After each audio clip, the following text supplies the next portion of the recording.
Well, hi everybody. Welcome to the second lesson. And what this is for those who don't know me, my name is Dr. J.D. Swanson. I'm the author of Karate Science. Again, these came about through people asking me to do some online stuff. So I hope you enjoy. Again, everything's my opinion, my way of thinking about how I do karate. So the way that these are set up is I go through a single or sort of couple of drills that give you this idea of what I want you to sort of think about for the day. They're about 15 minutes in length, but what I'll do is I'll give you particular places to pause and practice where you'd literally go and pause the video, practice this particular part out with the pieces and the concepts that I have in mind.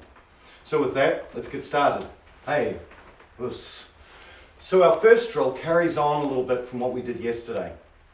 And the idea of that, if you cast your mind back, was here, reaching out, making straight Okazaki, just a straight punch. Boom, boom, boom, boom. And if you remember rightly, we talked about hip movement, we talked about timing, we talked about that rear leg. Well, the next place where that becomes useful, of course, is in the rear leg drive and rear leg transition. So let's really think about a couple of drills that help us shift our body weight or our center of mass from side to side in a clever way. And this will help us sort of, as we think about it, really bring together the idea of how we can move and how we can transition our body weight in a clever way. So the first one is I want to just warm up, just making kamae, and just nice and relaxed, just practicing punching out, just nice and smooth. If you haven't warmed up, just use it to warm up, just a little bit of a touch again. Think actively about pushing off that rear leg each time. Push off that rear leg each time. Push off the rear leg each time. If you're a little bit older, a little bit smoother, you can make it more and more subtle. Okay, so it's just so that you're up and moving. So just practice, just straight Okazaki. Make sure the arms are nice and warm. So for the next part, the next drill, is what we're going to do is we're going to be making Zenkutsudachi.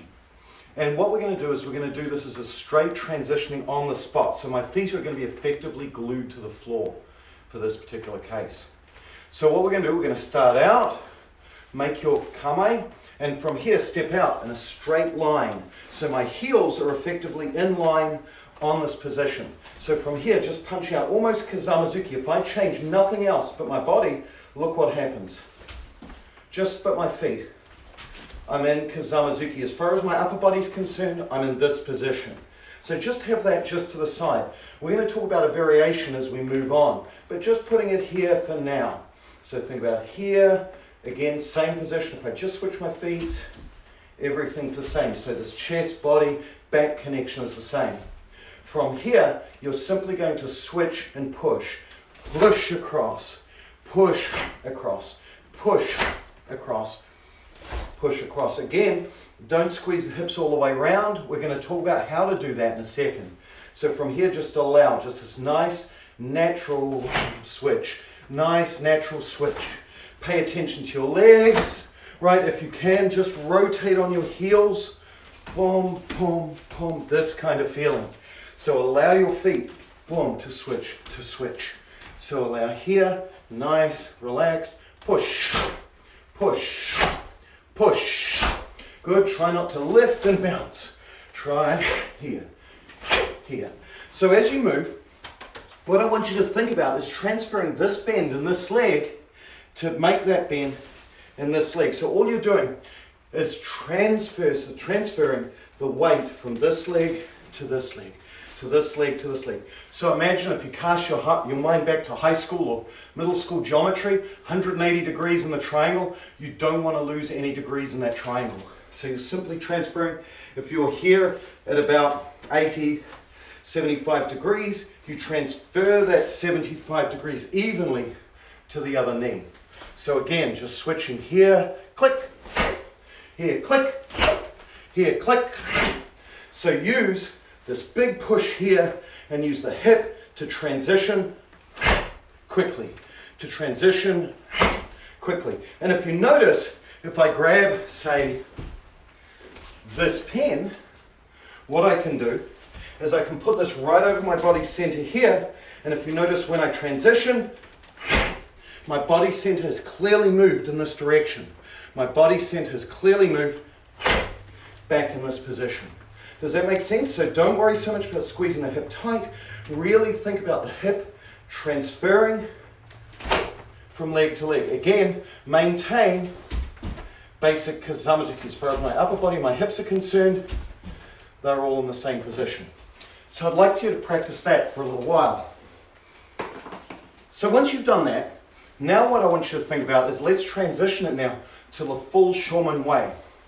So if I'm here, and I want to change from being this nice kazamazuki to change it to gyakuzuki, the way you want to do that is by, instead of having this outward tension in your stance, transferring the weight on the outside edges of your feet to outside edges of your feet. So if I look at my weight in my feet, I'm sort of pushing this way, I switch, I'm pushing this way, I switch, I'm pushing this way, and this is where my hips will naturally sit.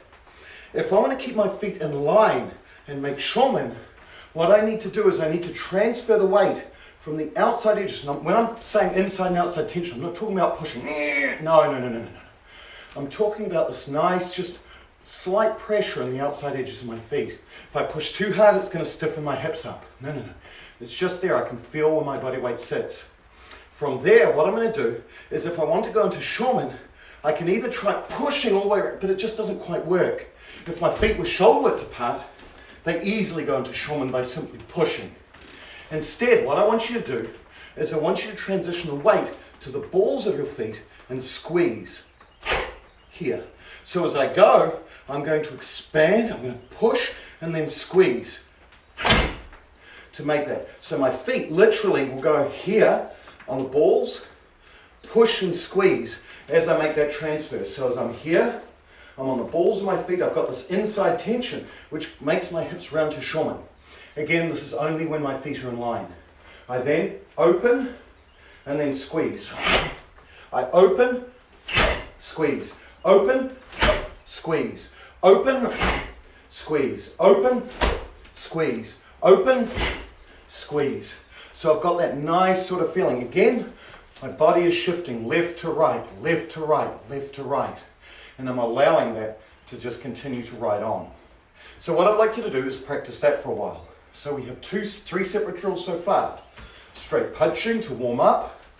Number 2, staying nice and relaxed, keeping your arm in a kazamazuki kind of arrangement just with the opposite leg, and just keeping that sort of outside tension and transversing one to the other, and then making the squeeze at the end, this compression through the front leg.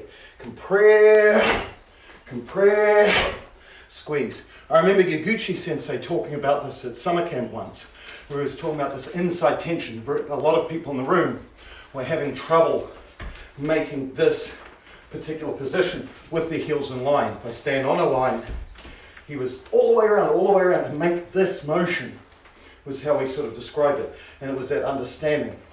Think about that application with something like vide. Okay, these sorts of things, it starts to become useful and helpful. So let's move on to our third and final drill for the day, along the same idea of transitioning our weight from left to right quickly, or backwards and forwards quickly. Because again, this kind of motion opens up all sorts of other cans of worms as we progress in karate. So our last drill, what we're going to do is we're going to maintain shoulder width apart. So the first drill was just standing here. Second drill, our heels were on a line. The third drill, we're going to be out to normal shoulder width distance. So from here, all I want you to do is simply drop the arm, or we'll just do it without arms first. Just simply drop into the inputs and feel that transition. Simply make a rotation, foot goes back, make shoulder width a half, or shoulder width to the other side, or hip width to the other side technically, and then push. Feel that same motion. Feel here, push. Feel here, push. Likewise, when you come back, same deal. Out, step, push, step, push, step, push, like so. So what I want you to do first is get the footwork right. Practice the idea, the same things that we were talking about before, the same principles. Be it whether it was here or here, feeling that transfer of weight from this knee into the other knee, into the other knee, into the other knee, feeling that definite push of the body Remember, this rear leg is the one that produces the power. That's the one that makes the drive. And so that's what you want to work. You don't want to end up just sitting here and just this. It's an active push. It's an active push of my center into that target every single time. So once again, the drill we're thinking about, feet go out, shoulder width apart, full Okazaki, hips are square, shoulder, then rotate, push, rotate, push, rotate, push, like so. So practice that for a little while. Once you've done that, now let's add the arms. So from here, we make kame. Feel simply this arm is just going to naturally help swing the hip. Allow the body to move. Let the arm drop, punch. Allow this arm to help guide the body. Here, here, push. Here, push. Here, push. Here, push. This kind of feeling. And try and synchronize that feeling of the head, body, head, body, head, body, head, back leg, arm, like what we're doing. This feeling. So exactly the same as what we were talking about yesterday. Bang, push, bang. This is the same feeling.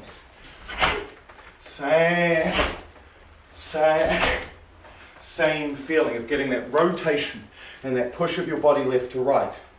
So then what you can do is you can practice variations of that. So you can start out, make the rotation, and just simply move quick. Move, move, move. This feeling. Or you can practice it slowly, feeling each part of the technique. Feeling this hand being the initiator.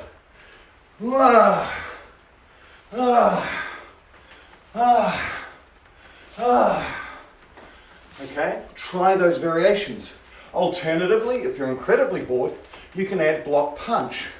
Pom pom, pom pom, pom pom, pom pom, pom pom. Lower ranks, I would advise you practicing it with the full and complete load. Upper ranks, don't bother. You should have enough connection across your body from understanding and practicing hikite, which is a pedagogical tool. We may have a class on that later on down the road, to be able to simply make the block in hand. Connect, connect, connect. Throwing it directly from where you are, depending on which block. So with that, the idea really simply is about using our rear leg to transition weight left and right across the dojo. We practice it initially through basic chokazuki.